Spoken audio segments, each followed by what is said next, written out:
the very real concern related to dangerous chemicals within our everyday environments.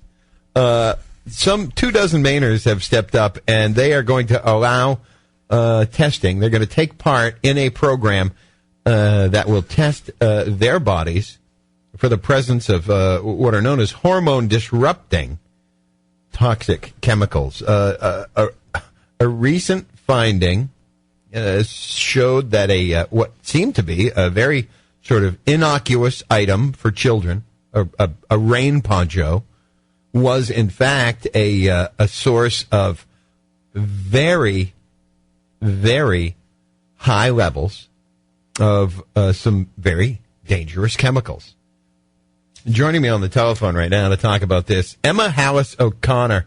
Emma's the advocacy coordinator for the Environmental Health Strategy Center. Emma, thanks for being here this morning. Thank you for having me. I know you folks took part in a press conference that transpired yesterday to help raise awareness of the situation.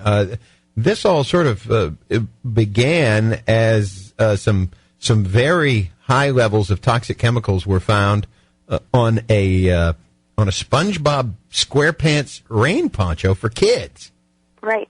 Tell us how that came about, and exactly what sort of high levels were we looking at as far as these dangerous chemicals are concerned? These are what are known as phthalates.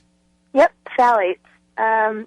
So a group down in New York tested a bunch of products at an independent lab and found that this SpongeBob rain poncho had levels of phthalates that were nearly 7 times higher than the federally issued safety standard for phthalates in children's toys. So even though there isn't a standard set for rain ponchos, we know that this is a really high level even in the eyes of the federal government. And the group who did the testing is called Center for Health and Environmental Justice. Well, it's interesting to note that there isn't a federal level that's been established for children's rain gear, and I would think, regardless of whether we're talking about exposure from a toy, or exposure from a rain jacket, or exposure from a child safety seat, the notion that the exposure levels related to this particular product 7 times higher than what the federal government deems safe levels should be absolutely concerning to people. Absolutely, yeah. And we know that, phthalates are this class of pretty harmful chemicals that are found in a wide range of products, from, everything to from soft plastics like the rain gear, like kids' backpacks, shower curtains, school supplies, and then also in a lot of the things that you would find in your bathroom, like lotions, nail polish, personal care products. Hold on, just 1 second there, Emma. I understand that we might see exposure to these things from some of the plastics that we come into over the course of the day. Maybe it's something that your sandwich is wrapped in at a local fast food place, or maybe it's that brand new shower curtain that you got that has kind of a funny smell at first. But these are products, these are chemicals that are actually put into personal care products. These are actually part of the recipe, as it were, for things like lotions and shampoos and such. It's kind of the secret part of the recipe. Oftentimes, if you look at the label on your shampoos or lotions or whatever, you'll see the word fragrance.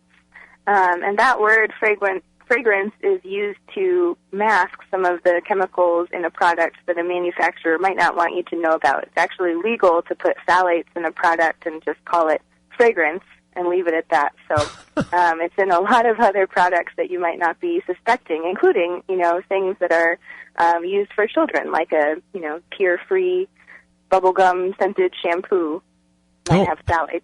I'm going to have to go on, like this massive purge of my medicine cabinet now. This isn't good. I can think of a number of labels right off the top of my head in personal care products that include that word fragrance, and that's sort of a telltale tip off that that's a product that purposefully contains these phthalates? That's right. Yeah.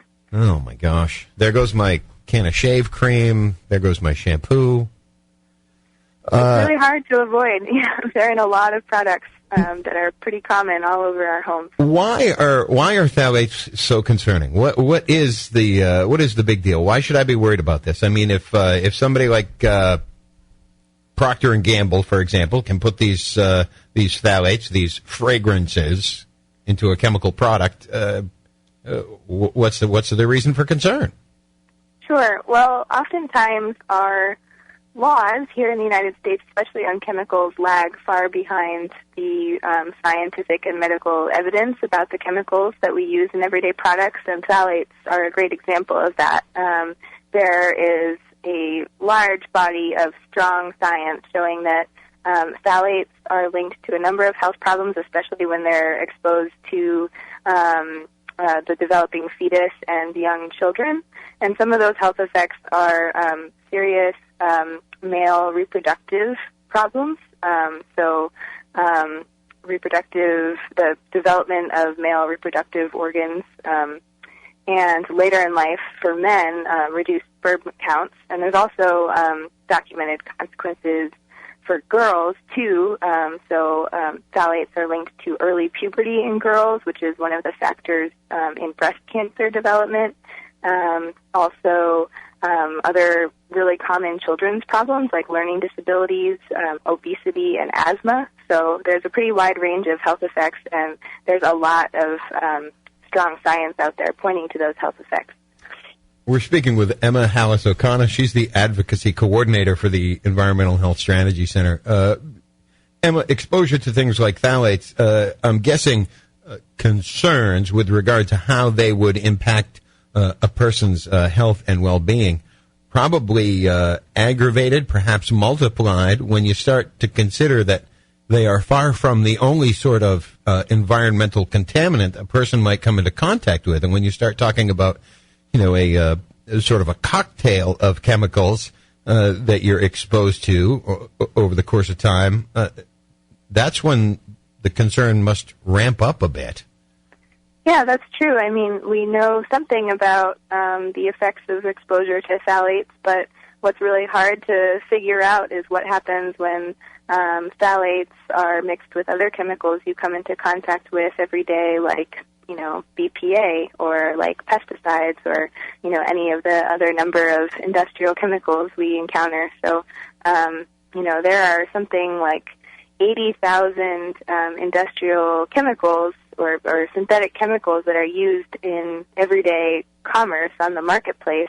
And of that huge number, 80,000, our federal government has only evaluated the safety of 200 of them. So 200 out of 80,000. So we really are living in a kind of human experiment here when it comes to the chemicals in our products, and we're a long way from a system that really protects our health. And you mentioned that that's the U.S. government who has taken a look at some 200 out of 80,000.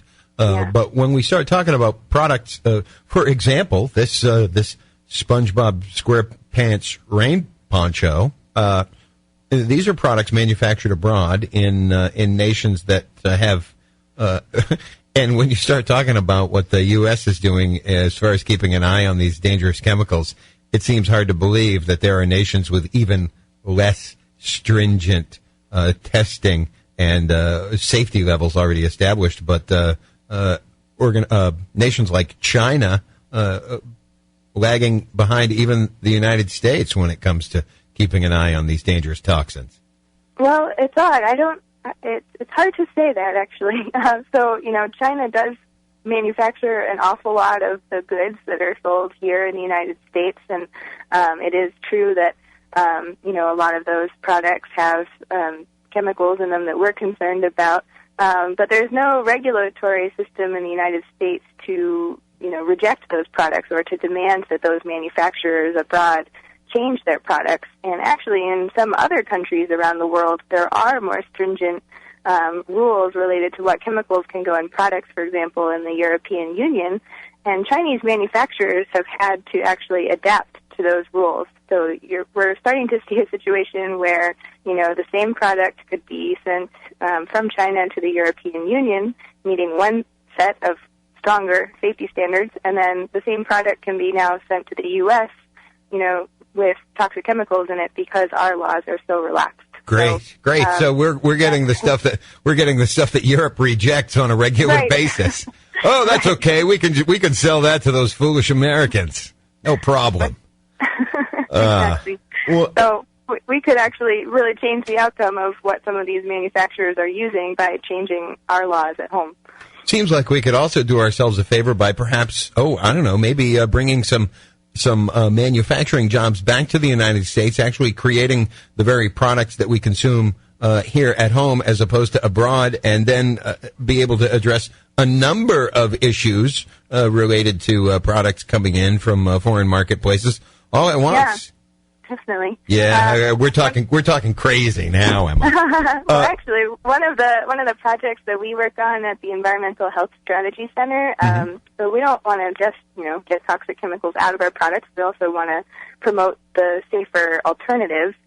So we actually work on this project with the Sustainable Bioplastics Council of Maine and the University of Maine, and we're working right now with Old Town Fuel and Fiber to develop the material from the waste of Maine potatoes and wood chips that could ultimately become a sustainable, safe plastic that wouldn't rely on petroleum or toxic chemicals. So that's a really exciting process that could actually bring good jobs to Maine, specifically using our resources, and could provide an alternative that's not toxic. We're speaking with Emma Halas-O'Connor. She's the advocacy coordinator for the Environmental Health Strategy Center.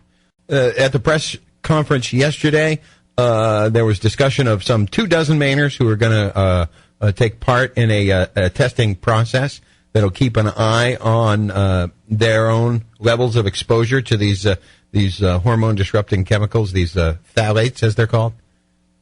Right. So 25 people are going to participate in this testing project that we're coordinating. That involves basically sending a urine sample off to a lab that analyzes those samples for levels of several different types of phthalates, and we expect to find out those results in early January. Terrific. So we'll be able to touch bases with you once again to find out exactly what this study was able to uncover. Yes. It's actually not the first time, though, that this has been done in Maine. A few years ago, we did a similar project. We tested 13 Maine people for a variety of toxic chemicals in their bodies, and we found that several of them had levels of phthalates that were 75% higher than the national average. So, great. We do know they're in Maine people already. Now, obviously, the idea isn't just to learn what sort of levels, what sort of concentrations these things are already in environments here in the state of Maine. What does this lead to from a policy perspective? Sure. Really what we're trying to do is raise awareness about phthalates in Maine people, because we think that some policy is long overdue to start protecting our children from phthalates in everyday products.